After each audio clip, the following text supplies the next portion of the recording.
جو 4 قسم کی مخالفتیں ہیں جو کتاب و سنت میں ہمیں ملتی ہے کہ یہودیوں نے، مشرکوں نے، کافروں نے محبوب علیہ الصلوۃ والسلام کے اعلان نبوت کے بعد 4 قسم کی مخالفتیں کی، 4 اینگل سے۔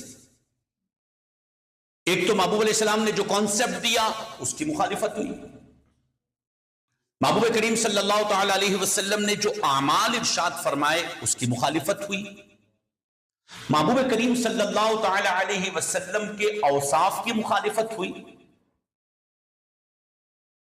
نبی کریم صلی اللہ تعالی علیہ وسلم کی ذات اور آپ کی مجلس، اس کے آداب کی مخالفت ہوئی۔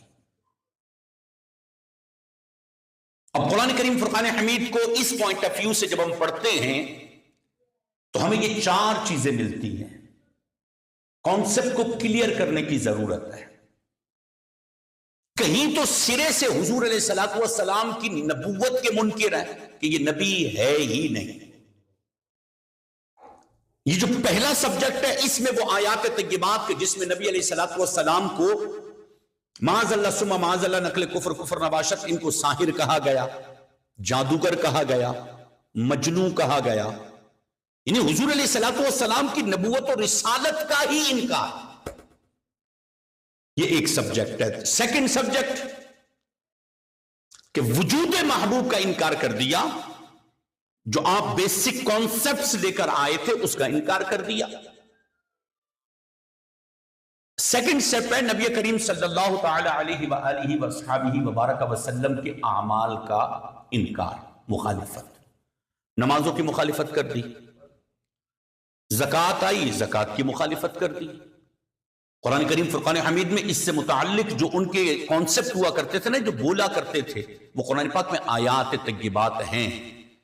یہودی خود سامنے نہ آتے بلکہ منافقین سے کہتے کہ لوگوں کو جا کے کہو کہ تمہارا رب کیا فقیر ہو گیا ہے، اس کو پیسے کی ضرورت ہے، اس کو دولت کی ضرورت ہے، وہ فقیر ہے۔ اگر یہ زکوٰۃ کا کانسیپٹ مان لیا جائے تو پھر ہم غنی ہیں اور خدا فقیر ہے۔ اعمال کی مخالفت، یہ مخالفت بھی رہی۔ نبی پاک صلی اللہ تعالی علیہ وسلم کے اوصاف کی مخالفت۔ محبوب کریم صلی اللہ تعالی علیہ وسلم بشر ہیں، لیس کبشریتنا، دیکھنے میں ہمارے جیسے ہیں لیکن حقیقت میں وہ ہماری طرح کے نہیں ہیں۔ لیکن بس انکار کرنا تو یہ کہہ دیا یہ ہماری طرح، ان میں کوئی خاصہ تھوڑی ہے۔ اگر اللہ تبارک و تعالیٰ کسی فرشتے کو نبی بنا کے بھیجتا تب ہم مانتے یہ تو ہماری طرح کا ہے، یہ بشر ہے، یہ سوتا ہے، یہ کھاتا ہے، یہ پیتے ہیں، یہ فلاں کام کرتے ہیں، فلاں کام کرتے ہیں۔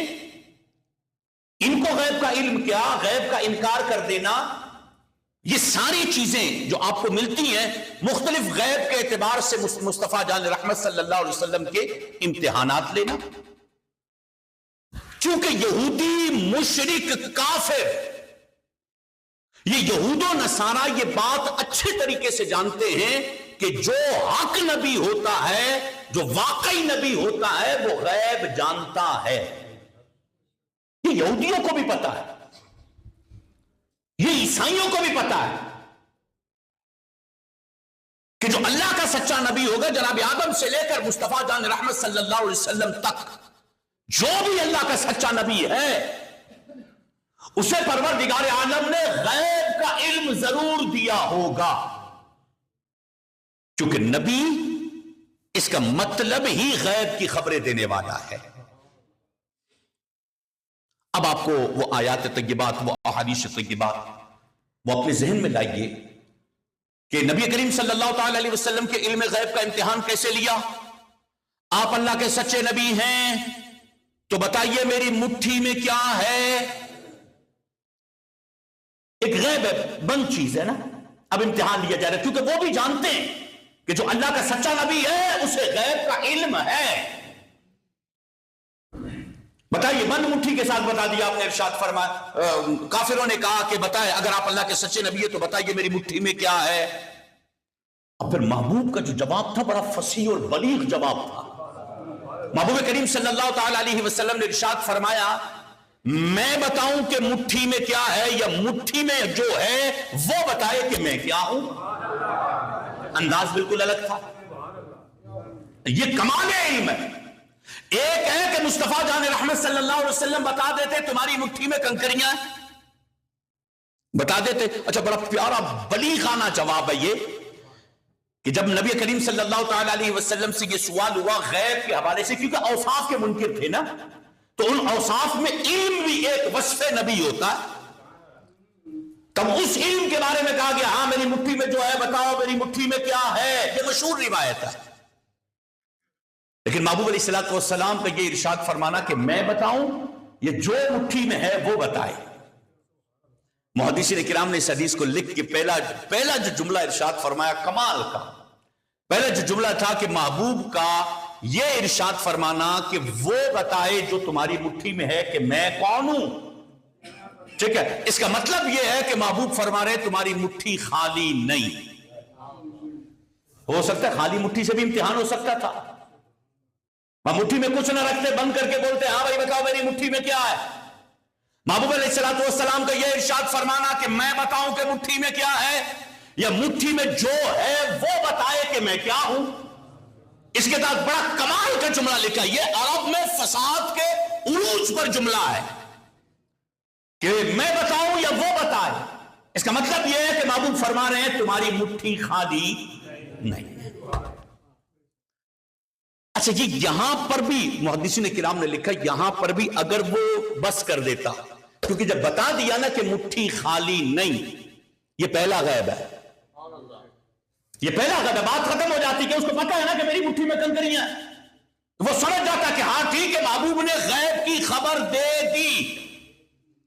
لیکن جن لوگوں کے دلوں پر مور لگ جائے نا، پھر وہ ان اشاروں سے، ان بلاغت سے، اس علم سے ان کے اندر دل میں تسکین، وہ جو آگ لگی ہوتی ہے نا حسد کی کہ نبی کو نہیں ماننا، وہ آگ کی حسد کی آگ بجھتی نہیں.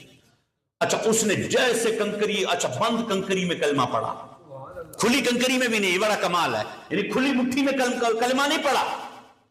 جب محبوب کا بس فرما دینا تھا کہ میں بتاؤں کہ مٹھی میں کیا ہے یا مٹھی میں جو ہے وہ بتائے کہ میں کیا ہوں. محدثین کرام فرماتے صرف محبوب نے اس کی مٹھی کو دیکھا تھا، اس مٹھی سے حضور کا کلمہ پڑھنے کی آواز آئی.